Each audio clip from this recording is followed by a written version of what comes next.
नमस्कार विद्यार्थी मित्रांनो, प्रवेशिका प्रथम या परीक्षेचा अभ्यास करत असताना पहिला ताल त्रिताल हा आपण आज शिकणार आहोत। तत्पूर्वी आपल्याला काही माहिती असावी म्हणून मी तुम्हाला सांगतो की संगीत शिकत असताना आपल्याला कोणतेही शिका, तुम्ही हार्मोनियम शिका, बासरी शिका, गायन शिका, की आपल्याला तालाची गरज लागते। तालाशिवाय आपण शिकू शकत नाही। म्हणून अँड्रॉइड वर काही पेड, काही मोफत असे ॲप आहेत, जसं की रिदम नावाचं एक ॲप आहे, आयशाला नावाचं एक ॲप आहे, सूर साधक नावाचं एक ॲप आहे। जे ॲप आपण आपल्या मोबाईलमध्ये आधी डाउनलोड करून घ्यायचं आहे। पैकी आयशाला हे सर्वोत्तम असं ॲप आहे, पण त्याचं फी पण आहे की वन टाइमसाठी ते साधारणतः 1300 रुपये फी आहे त्याची। रिदम परवडणार आहे, 400 रुपयामध्ये त्याची आपल्याला लाईफ टाइम ते आपल्याला वापरायला मिळतं। सूर साधक मोफत आहे। तर यापैकी कोणतं तरी एक ॲप आपल्याकडे असलं पाहिजे। शक्यतो आयशाला असेल तर चांगली गोष्ट आहे, कारण क्लॅरिटी चांगली आहे त्याच्यामध्ये क्लॅरिटी चांगली आहे आणि म्हणून आपण आयशाला घ्यायला हरकत नाही। पण आताच एकदम खर्च करण्यात काही पॉईंट नाही, म्हणून हळूहळू आपल्याला जसं वाटत जाईल तसं आपण घेऊया। तर आज आपण त्रितालाबद्दल माहिती मिळवूया। त्रिताल हा 16 मात्रांचा ताल आहे, त्याला 3 ताल असं सुद्धा म्हटलं जातं। त्याच्यात 16 मात्रा आहेत। आपण आधीच बघितलं, मात्रा म्हणजे अंक, 16 अंकांचा तो ताल आहे। तर मात्रा त्याच्या 16 आहेत, त्याचे भाग आहेत, भाग म्हणजे खंड आहेत, 4-4 मात्रांचे 4 खंड आहेत।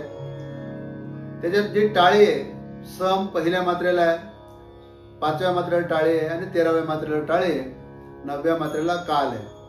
म्हणजे आपण हातावर देऊन बघूया, 1 2 3 4 5 6 7 8 9 10 11 12 13 14 15 16।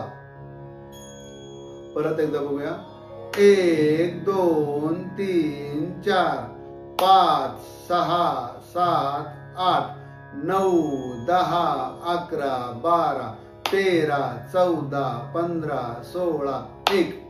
शेवटी 1 म्हणून थांबायचं आहे। तर याचे बोल आहेत। बोल म्हणजे जे तबल्यावर बोल आपण लिहितो त्याला बोल म्हणतात। आपल्याला बोलानुसारच तो ताल दाखवायचा आहे। जसं धा धिन धिन धा, धा धिन धिन धा, धा तीन तीन ता, ता धिन धिन धा धा।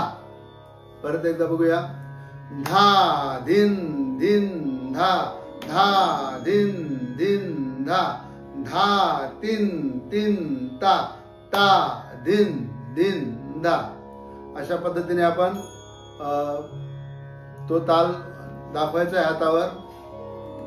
आता आपण जर आयशाला वापरत असू किंवा रिदम ॲप वापरत असू तर 100 ते 110 मध्ये त्याचा टेम्पो ठेवायचा आहे आणि त्रितालातलं साधं वर्जन घ्यायचं आहे। साधं वर्जन लावायचं आहे, म्हणजे सर्वात साधं, धा धिन धिन धा, धा धिन धिन धा, धा तीन तीन ता, ता धिन धिन धा। कधी कधी धाच्या ऐवजी ना पण वापरला जातो, ना धिन धिन ना, ना धिन धिन ना, ना तीन तीन ना, ता धिन धिन ना असाही वापरला जातो। तर आपण धा धिन धिन धा शिकूया आणि तो टेम्पो ठेवल्यानंतर आपण आता तालावर त्याला म्हणून बघूया।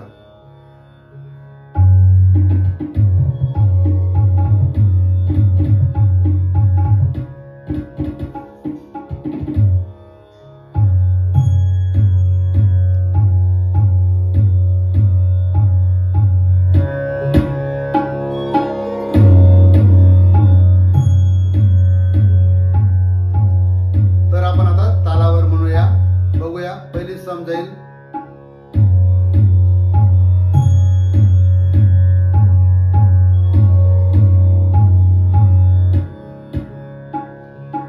सवेवर सुरुवात करते, 1 2 3 4 5 6 7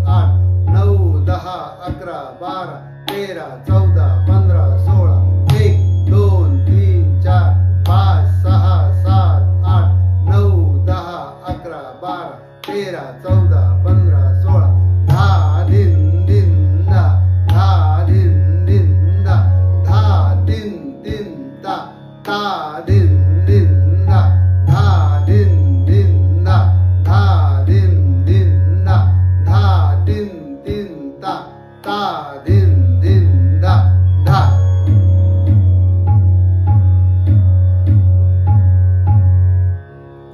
अशा पद्धतीने ह्या तालाची आपण एकपट आपण बघितली. आता दुप्पट कशी येईल?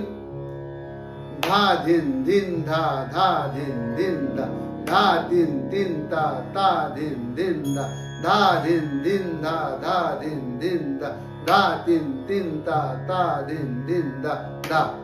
अशा पद्धतीने दुप्पट येईल. तालावर म्हणूया.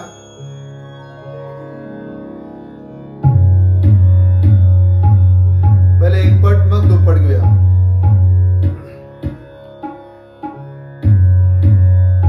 धा धिन धिन धा धा धिन धिन धा धा धिन धिन ता ता धिन धिन धा धा धिन धिन धा धा धिन धिन धा धा धिन धिन धा ता धिन धिन धा धा धिन धिन धा धा धिन धिन धा धा धिन धिन धा ता धिन धिन धा धा. अशा पद्धतीने आपण त्रितालाची एकपट आणि दुप्पट प्रॅक्टिस करून घेऊया. परत परत त्याचा अभ्यास करा आणि त्रिताल जर आपल्याला समजला तर आपल्याला पुढचा अभ्यासक्रम समजणार आहे. कारण बऱ्याचशा बंदिशी या 9व्या मात्रेपासून सुरू होतात, काही 11व्या मात्रेपासून सुरू होतात. तेव्हा आपल्याला ही मात्रा आणि त्रिताल हा कळला तरच आपल्याला मग पुढचा अभ्यासक्रम शिकायला सोपं जाईल.